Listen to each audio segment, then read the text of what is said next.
Happy 101 episode. Happy first birthday. How's it going? Great. How are you? I'm good. My volume down? Yes. I said I was tired as I sat down. We were discussing the time change. So it never bothers me. And for some reason right now it's bothering me. I don't know. I'm using that as an excuse. It might not actually be. I might just be needing to go to bed earlier. But we've been watching this show and now I can't go to bed earlier. Oh, tell me about the show. Well, it's the one I started to tell you about. So it is called Painkiller. And I had, what? Yeah, I said Painkiller. And it is Did you tell me about this? I started to tell you and Bill. We didn't talk about it on the The podcast. opioid addiction. So this is the most eye-opening documentary. It's a documentary, but it's all actors are like portraying it. And it is eye-opening. It is like, I'm angry. Like I'm literally, it's about the drug company that created OxyContin and basically started the opioid crisis. Like it's awful. I'm sorry. Ladies, all I can hear in my ears are you. You might need to turn it down. Yeah. I'm sorry. Turn your rat trap TikToks off. So it's fascinating, but it will anger you. Like you are like, I cannot, it's appalling. And it's all about how addicting it is and how these people are totally normal people that got so addicted and their lives are just ruined from it. And they were moms like you and I, and just the one guy was like a hard worker, had an accident, hurt his back, doctor prescribed it. That was the end of his life. Like that was it. And it's awful. It's so sad. But it really is that it's all about greed and the money behind it. So it's insane. But so I can't go to bed because you're watching I've been the watching TV. it, but I'm going to blame the drug companies why you can't sleep? no, I'm going to blame the time change. That's why I'm tired. Well, I like that it's going to start getting light earlier. I do too, but Tom and I were laughing because every single time there is a time change, it's all over the news on why we shouldn't have it and what we should do and blah, blah, blah. It's like, we're never going to change it. We shouldn't have it. It's totally dumb if you ask me. Well, it's dark right now, but we're going to get more daylight as it goes. For And sure. I like 9 p.m. It makes your days longer. For sure. I think it should stay like this. So whatever. Anyways, that's what's going on. So that's all. Big news. Okay. This is like so exciting. This weekend we had I love 4-H. We ended Ohio 4-H week, but we had so much 4-H. Friday night, all day Saturday, Saturday night, Sunday afternoon, Sunday evening, lots of 4-H. So we're hatching these bantam white call duck eggs. So Ricky and Lucy, Jack's ducks that we got from a breeder. We've been sitting on their eggs in our incubator. So I moved these it are from the eggs house. that I killed the first time. They all died when they were in Florida. Well, you really didn't kill them. But I moved them to the market because I thought it might be easier to keep an eye on them. And people are in the market more, so just be more eyes. So I get a call on Sunday morning. We're at my parents'. I specifically said, I am not taking care of the animals if anything is due to do anything, like scheduled to do anything. Oh, no. Nothing's going to happen. She told me. We're going to be back. They're not due to hatch at the earliest I went there Monday. at 11 o'clock Saturday night to check them. And they were fine. Nothing, right? Nothing. Sunday morning, there's a baby duck in the incubator. He was just hanging out in there. 8 a.m. I walk in there and he's just hanging out. And I was so sad because I've been waiting for this. Yep. So you got to reap the reward. It was pretty cool. So I opened it up. I took the shell out, which holy cannoli, that is the thickest shell. I thought it would be like a chicken egg shell, and it is not. It's very thick. So that little guy must have been exhausted from pecking through that. But he was super cute. I didn't really want to touch anything because I was kind of grossed out, but whatever, I did after a while. He was cute. And then I Kristen told me that he was going to be lonely. He also knocked over every one of the other eggs. I mean, if He any rolled of them them all survive, around. he basically shook them all. Well, our friends afterwards, they're like, oh, we forgot to tell you, we have like another incubator we put him in. I'm like, oh, we should have just gotten a second Well, incubator. that was how, when I got there in the morning, I didn't even see him in there at first because he was like kind of hiding in a corner. I saw that all the eggs were moved and I was like, oh my gosh, what happened in the last like 8 hours? Like, how could this have happened? And then I realized he was just waddling all over them. So all of our employees at the market are so invested, they gave him a name. I named him Chuck the Duck. We don't even know if it's a boy or girl. There's a stink bug right there. Yes, there is on your puzzle. So Chuck is so cute. So we came home, then we moved him to his tub in our bathroom. So we had to wrap him in a towel and he got in the car. He went on his first car ride next door because it was too cold to take him outside. And he really is charming. He's cute. She wants to send him away. Well, I don't the want to duck send farm. him away, but we only have one duck and animals thrive when they have more than one. So, you know, Can't he live with your other 2 ducks? so they would kill him. Oh. Like, even though they're his parents, like they didn't I hatch feel their him. pain sometimes. I can Right? respect that. So we say it's like the children's book, Are You My Mother? Like he's trying to figure out who his mother is. I am his mother. It's so cute. So if it's a boy, it's going to be Chuck apparently. But if it's a girl, we're going to call her Danna. Danna the duck. In her honor. Yeah. But we're very excited because it is very difficult to get these bantam white cull ducks to hatch. I was so nervous after he hatched that I was like, when are you coming home? I want this thing out of my care. I kept checking him literally every 10 minutes, making sure he was still alive. I was panicking all day. It was terrible. So we're like, he's supposed to stay in there for a whole day. I never even worried about my own kids like this. Like they took him over to the nursery at the hospital and I was like, you handle it. So she sends me a text. We're on the way home and she's sending me pictures and links to incubators. You should get this one because it'll rotate the eggs for you. Well, And I'm like, well, actually, we took the rotator out. which is crap. These have to be hand rolled 3 times a day. First All of the all, special things. never in my life did I think that duck incubators would come up in my Facebook feed. Can we just discuss that? Which apparently it does. Tell me your phone's not listening to you. So I was cracking up because I was quacking up All right. because We really should Danna not is be like friends. shopping incubators and like I'm sending them not to me. shopping them. and They giving me came up advice. in my feed. But this one that came up was a lot nicer than what you have. I'm just saying. So it's actually not as accurate. The one that we have is pretty old school and it's the one that works. So we're going with that. We're 1 for 30 at this point. So But I our don't know that it friends works. Who have like the best duck genetics, this is what they use. Okay. So we're going with what they say. I'm just saying. I mean, we're not 0 for 30, but we're 1 for 30 in duck eggs right now. Well, it wasn't 30 really. Like 20. But it wasn't. It was 6, 5, 10, 50. It'll be 20 if you count Lucy's eggs that Yeah, she was that are sitting in there on right and now. then she quit. Yeah. They're never going to hatch. They said just to throw them in there. So Again, anyways, 1 for 20. I now have a duck living We in have our a bathroom. 5% success rate right now. It's a lot of work to get these ducks. The state fair meat turkeys came today. So I went to the post office, knock, knock, knock, 7:00 this morning to pick up the turkeys because the kids had to go to school. So we have those going on. So I don't know, lots going on. It's just a very weird life you live. Do you like Costco? Yeah. I know you're going to make fun of me. Yeah.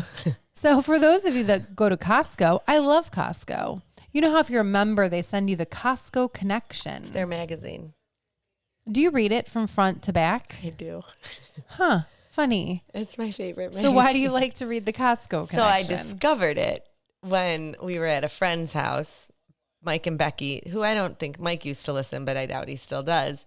We were at their house and I had to go to the bathroom. I had to poop. And that's what they had in their bathroom as their reading material. So clearly they read it as well. But it was in the bathroom and I started reading it and I was like, this is so much more than an advertisement. You actually got into it. It's got full-blown articles. Like, I actually really What enjoy have you it. learned from the Costco Connection? Nothing. It's definitely doing its job in marketing and getting me to spend more money because it's exactly what I do.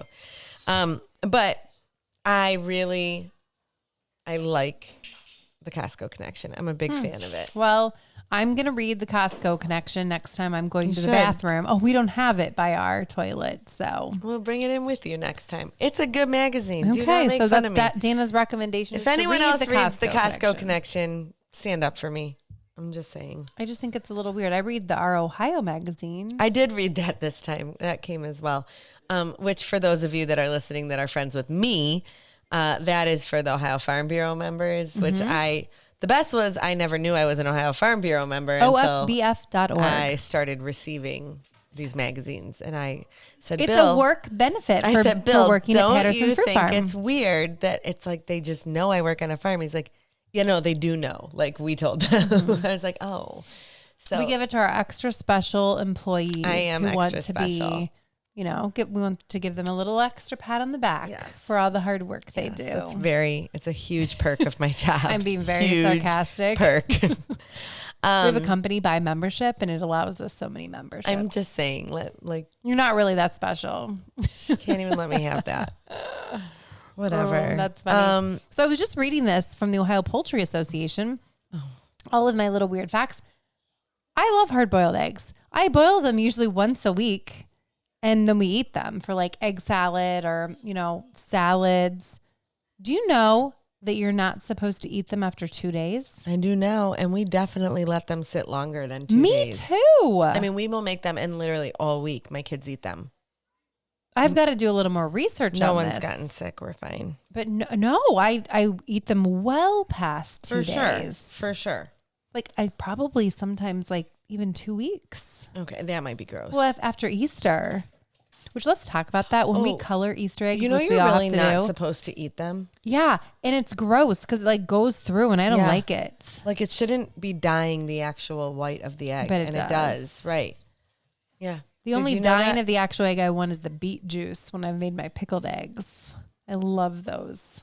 That sounds so gross. I'm looking forward to those. What else do we have to talk about? Well, you have a big monumental thing happened in your house. Okay, so first of all, when you have multiple children, I do love my kids, but when you have multiple children and just one is not there, your entire family dynamic is changed. So I basically have 2 kids instead of 3 right now because Sam is away at 6th grade camp. He went to 6th grade camp this week. He comes home tomorrow. He left yesterday morning, so they're gone for like 2.5 days. And, well, first off, I'm not saying it's better. It's just so different, him not being here. But it is easier having 2 kids than 3 for sure. But Kristen was appalled and shocked. That's a wrong word to use, appalled. She was shocked that when I dropped Sam off yesterday morning, I had tears in my eyes as I drove away. And, I was not I got out of the car, I helped him get his bag out. It was just like a straight drop off. Like we couldn't walk them in or anything. So it was just like a drop off. And so that was a good thing because they know all you parents. For sure. And so I pull up, I get out of the car just to help him get his bags out and stuff. And then I gave him a hug and a kiss and let him go. I didn't want to make a big thing of it. And so he went. And then as I'm driving away, I got teary eyed. I literally was like that. I really started crying. And I always joke I do like that one a lot, but she's so she's texting me this. And we have another friend whose child went away to camp too, and they take their phones from them, which is a good thing. Yeah, they are not allowed to have phones. So, which, to be clear, I am very, very proponent of that. Campbell at her sleepover on Friday night and Jack, they took their phones. I totally and think they're teenagers. I think you engage more. It's just for sure you get more out of the experience. It's an all around good thing. Yeah. So I called Danna because I'm like, "Are you joking? You actually got teary-eyed when Sam went to camp?" So Olivia's upset because she said that when she went to her Washington, I didn't get teary-eyed. I said, because I was able to talk to you. If I'm able to text you and talk to you throughout the week or the weekend, it's totally fine. But not being able to speak to your child, I realized that a million years of civilization went on before cell phones. I'm fully aware. But we become so dependent on just being able to at the drop of a hat text your kid, "Hey, do you need this? Hey, do you want this? Hey, what are you doing? You know, knowing everything that your kid is doing. I mean, which really kind of sucks for them. Like when we were kids, we got away with a lot more. But like, I hate not knowing his every move. You know that research, I just want to add this before I forget, has shown that when kids don't have their cell phones, they actually pulled them, they're actually happier. I don't doubt it. And for parents too. Stress that goes. We do this to our kids because we're like, you have to have like limits on your phone or times or, you know, whatever it is. But we do the same thing. For sure. Like we are on our phones too. Actually, they talked about this on the Today Show this morning. Or was it this morning or yesterday? About the phones and parents on their phone and the parent. It was this morning. Parents are just as guilty. And is what'll happen is you're on your phone, your kid's talking to you and you're responding, but you're not really paying attention. And you're just kind of like, yeah, whatever. Whatever. Yeah, absolutely. Right. And like all of a sudden I've agreed to like 47 kids sleeping at my house tomorrow night. Like something, you know, I'm joking, but like, you know, like I don't even know what I'm agreeing to half the time because I'm really not paying attention. So you do get in the habit of talking to your kids, texting your kids. I get it. So I'm like, oh, come on, people. Like, suck it up. It's not a big deal. And I'm like, oh, we'll talk about that too. That's we good. Should talk about that. But I'm like, oh, I went to 6th grade camp with my kids. Right. So she's talking all this smack to me. She's like, I can't believe you. And then she says, oh, well, I did go. Okay. Now who's the crazy hovering mother? Like, are you kidding me? You went. I'm not there.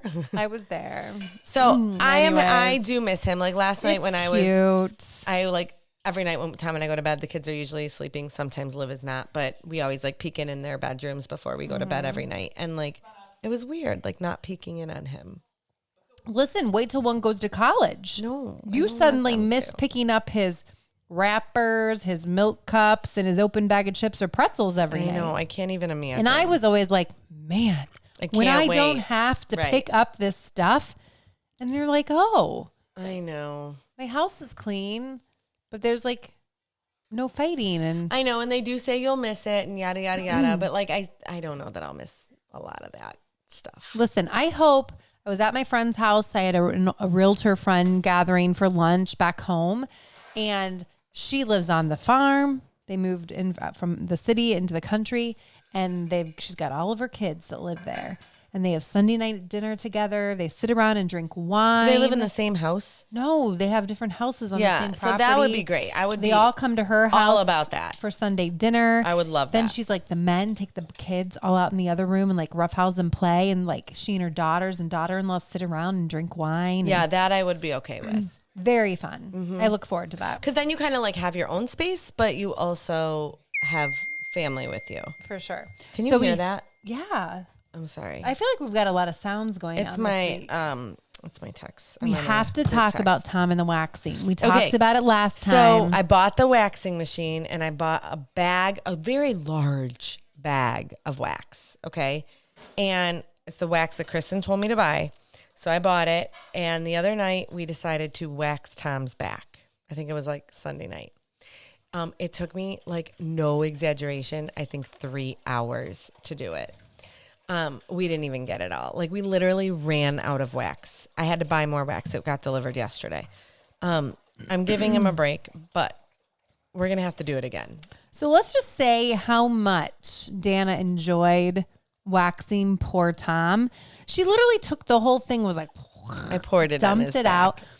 So when I said, what are you going to do? Pour hot wax on him? Oh, she did. Mm-hmm. But then she's like moving it all around. And poor Tom is like, he was fine. He was nervous though. And then you're like, oh, it hurts? Let me pull a little faster. Well, yeah, like I wouldn't want to hurt him. Is it hot? I blew on it. Oh, we wouldn't want it to be. Yeah, she blew on it. So poor Tom is texting like, it's not over yet. Oh, we ran out of wax. Darn. It was hours of wax. Thank heavens for Amazon. They overnight that stuff. It was here yesterday.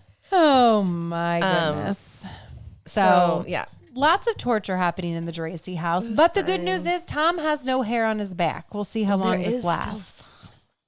He is so freaking hairy. I'm suggesting you shave the sparse hairs. It's probably not worth all that wax. No, and that's fine. But like, I'm going to have to wax it again at some point.